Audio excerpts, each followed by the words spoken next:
जब दादाजी ने फिर कहा 4 बेटों में से किसी एक को पिता चुनो, तो उसका दिल अब साफ जानता था क्या करना है। मुझे ये अंकल पसंद है, मैं चाहती हूँ ये मेरे पापा बने। सारा हॉल खामोश हो गया। दादाजी थोड़े हैरान हुए, बोले बेटा सोच लो। मगर लड़की की नजरें अडिग थीं। वो पहले ही तय कर चुकी थी, इस जिंदगी में वो अपने पापा को ऊंचाई तक पहुंचाएगी। बड़ा भाई चौंक गया। वो तुरंत बोला मुझे बच्चे पसंद नहीं है। दूसरा अंकल हंसते हुए बोला प्यारी बच्ची सोच लो, मैं तुम्हारा बेहतर ख्याल रखूंगा। पर लड़की ने उसकी बात अनसुनी कर दी और बड़े भाई का हाथ कसकर पकड़ लिया। जब उसने देखा कि बड़ा भाई अब भी मना कर रहा है, तो लड़की ने अपनी उम्र से कहीं ज्यादा समझदारी से कहा आपने अपनी पिछली गेम में गलती की थी।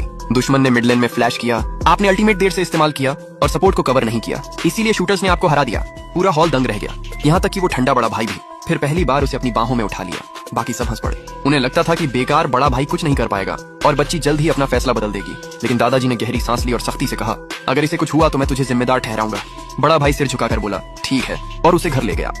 रास्ते में छोटे भाई ने रोक लिया और ताना मारा भाई इसे अपनी कार में मत बैठाओ, इसके जूते गंदे हैं और तुम्हें तो सफाई की सनक है। बड़े भाई ने लड़की से कहा सुना तुमने, वो सही कह रहा है, सीट गंदी हो जाएगी। फिर उसने अपनी जैकेट उतारी, सीट पर बिछाई और लड़की को बड़ी नरमी से बैठाया। फिर मुड़कर बोला जिसका दिल गंदा होता है उसे हर जगह गंदगी नजर आती है। लड़की हैरान रह गई और अपनी नई जिंदगी में पहली बार मुस्कुराई।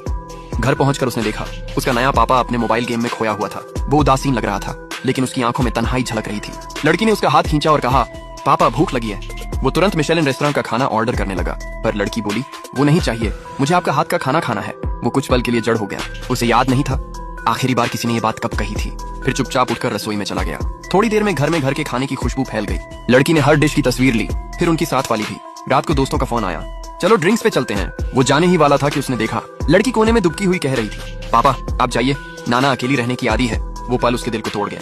उसने पहली बार दोस्तों का ऑफर ठुकरा दिया और उसके पास बैठकर कहा मेरी बेटी से बढ़कर कुछ नहीं। लड़की की आंखें चमक उठी। उसने पापा को गले लगा लिया और उसी पल उसे वो एहसास हुआ जो उसने बरसों से महसूस नहीं किया था, खुशी।